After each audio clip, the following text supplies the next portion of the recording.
al museo. Les vamos a presentar los fósiles de dinosaurios. Señor, ¡yujú! Una pregunta. ¿Si es verdad que los fósiles habitaron la Tierra hace millones de años?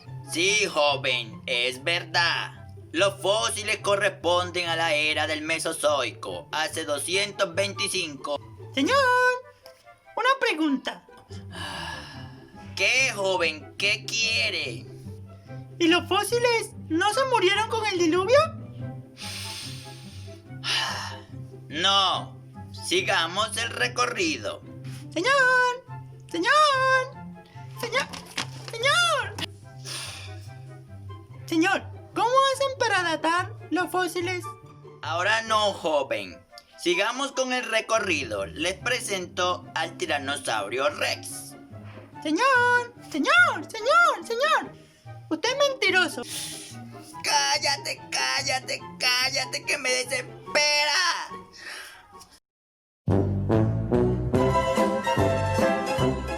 Bienvenidos a Discovery Chris. ¿Te has preguntado cómo hacen los científicos para ponerle fecha a los fósiles de miles o millones de años? ¿Cuáles son los métodos de datación que utilizan y si esos métodos son fiables o pueden tener algunos errores? Descubrámoslo aquí en Discovery Chris. Aquí también se ven envueltos los enfrentamientos entre los científicos evolucionistas que dicen que la vida en la Tierra comenzó a desarrollarse hace miles de millones de años, y también los científicos creacionistas que creen en la veracidad de la Biblia, diciendo que la vida en la Tierra no tiene más de 6.000 años de antigüedad. Conozcamos cuáles son los métodos de datación que son utilizados para ponerle las edades a los fósiles. En primer lugar, existe el método de datación relativa y el otro método se llama el método de datación absoluta. Hablemos del método de datación relativa. Consiste en ordenar los sucesos temporalmente, indicando cuál sucedió antes y cuál sucedió después, independientemente de su edad. Para esto se utiliza el principio de superposición de estratos de esteno, que dice lo siguiente: toda capa sedimentaria es más moderna que la que tiene por debajo y más antigua que la que tiene por encima. Según los científicos, la corteza terrestre está formada por una columna geológica divididas en 4 eras, la cual cada era está subdividida en diferentes estratos. Para crear la columna geológica, los científicos calcularon la cantidad de sedimento que se puede depositar en un lugar en un determinado tiempo, y de esa forma lograron caracterizar los estratos en diferentes eras. Las eras eran las siguientes: era precámbrica, la era paleozoica, la era mesozoica y la era cenozoica. ¿Cómo hacen para datar el fósil? Parece muy fácil. Tomemos como ejemplo al tiranosaurio Rex, o mejor conocido como el T-Rex. Cuando encontraron el primer fósil de esta especie de dinosaurio, lo primero que hicieron los científicos es mirar en qué capa o en qué estrato habían encontrado este fósil, y se dieron cuenta que habían encontrado el fósil en el estrato del Cretáceo, y por eso entonces ellos concretaron que el fósil tenía entre 65 a 145 millones de años. A estos primeros fósiles encontrados les llamaron fósiles guías, porque ellos servirían como guías para los siguientes fósiles encontrados. Supongamos que en un momento salí al patio de mi casa y comencé a excavar, y me encuentro con un fósil de un dinosaurio.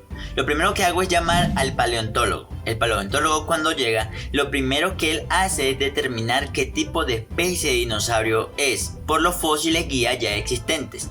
Entonces, ¿qué hace él? Cuando ya determina, por ejemplo, el fósil que yo encontré es un tiranosaurio Rex, lo que hace él es mirar en qué capa del estrato fue encontrado el primer fósil guía. Es por eso que él va a determinar el fósil que yo encontré. Entonces, si es un tiranosaurio Rex, tiene más o menos 65 o más millones de años. Con la datación relativa, los científicos evolucionistas defienden que el origen de los animales fue hace millones y millones de años.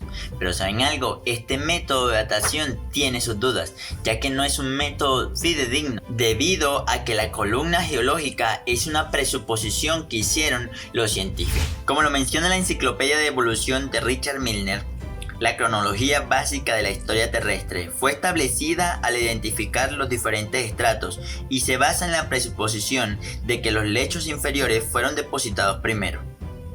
Otro problema de la datación relativa es que la columna geológica no está completa en los estratos, solo está en los libros de texto.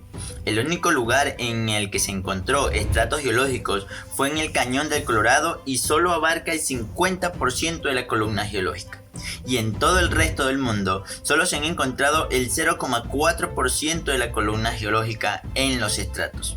Otro problema aún es que se han encontrado fósiles que rompen los esquemas de la columna geológica. Por ejemplo, se encontraron fósiles en una era diferente al que supuestamente pertenecía. Ahora veamos cómo explican los científicos creacionistas todo esto sobre los estratos y la columna geológica. Ellos dicen, según el registro bíblico, que la vida en la Tierra no tiene sino un poco más de 6.000 años. Pero entonces, ¿cómo hacen los científicos creacionistas para explicar los fósiles enterrados en diferentes estratos de la Tierra? Los científicos creacionistas dicen que la causa por la cual existen diferentes estratos es debido al diluvio o una catástrofe universal. Este evento produjo la deposición de la mayoría de los estratos. Ellos proponen la teoría de la zonación geológica, explicando que a medida que la superficie terrestre se fracturaba y las aguas del diluvio subían gradualmente, los diferentes niveles terrestres iban siendo destruidos por las olas y por consiguiente los sedimentos orgánicos de las áreas bajas se depositaban en áreas aún más bajas, llamadas hoy en día cuencas sedimentarias. Y así sucesivamente, mientras los demás niveles de la Tierra eran destruidos, también eran depositados en zonas más bajas, formando así la secuencia de la columna geológica. ¿Y cómo se explican con el diluvio los niveles en que se han encontrado los fósiles? Por ejemplo, si el diluvio fue una catástrofe universal y una catástrofe destruye todo, ¿cómo es posible que los fósiles se puedan encontrar enterrados en orden? La explicación de los científicos creacionistas es que algunos experimentos han demostrado que los cadáveres de los organismos más complejos como los mamíferos y las aves flotan por semanas. Los animales menos desarrollados como los reptiles flotan en un periodo más breve, mientras que los anfibios más simples flotan solo por días. Este tiempo de flotación puede ayudar a explicar los estratos geológicos. A medida que un animal dejaba de flotar, era llevado por la ley de gravedad al fondo y así iban siendo enterrados en diferentes estratos. Otra explicación que dan los científicos creacionistas es que antes del diluvio los mamíferos y los humanos vivían en zonas diferentes o en zonas más altas, mientras que los dinosaurios y los animales más grandes vivían en zonas más bajas.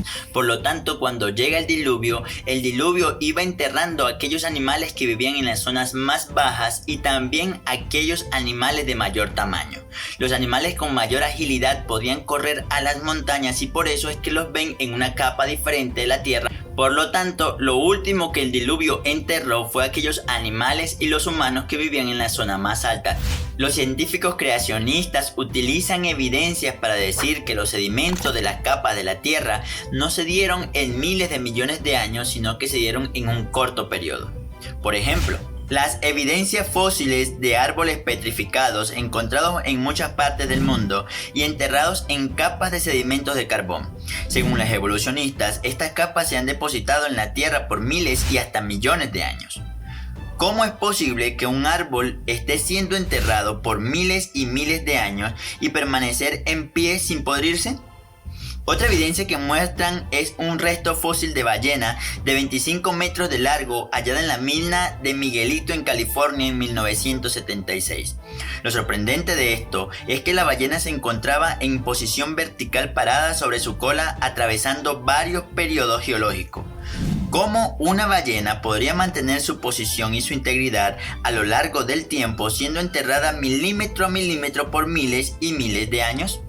Hemos hablado hasta aquí de la datación relativa por medio de la columna geológica.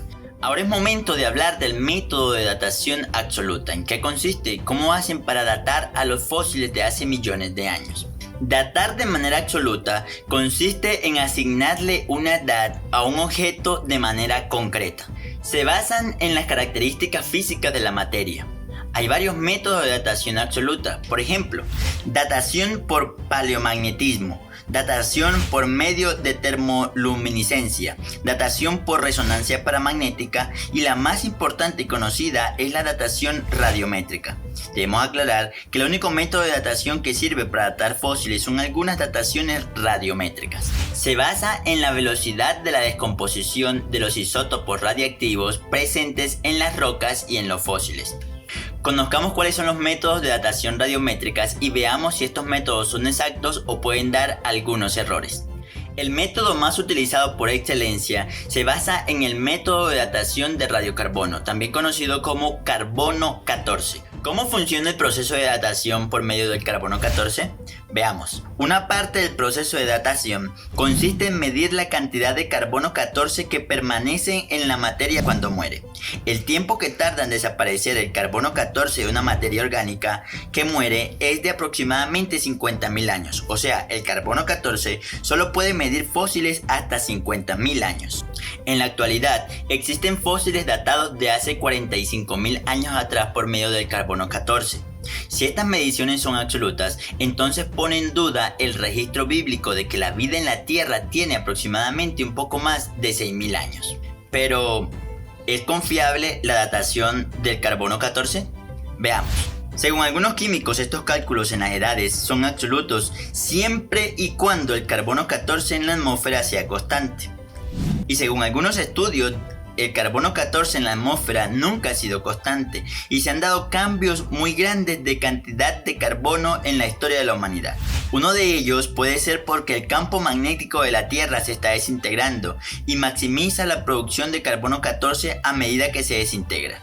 Según algunos análisis, hace unos miles de años el carbono 14 en la atmósfera era menor a la de hoy en día.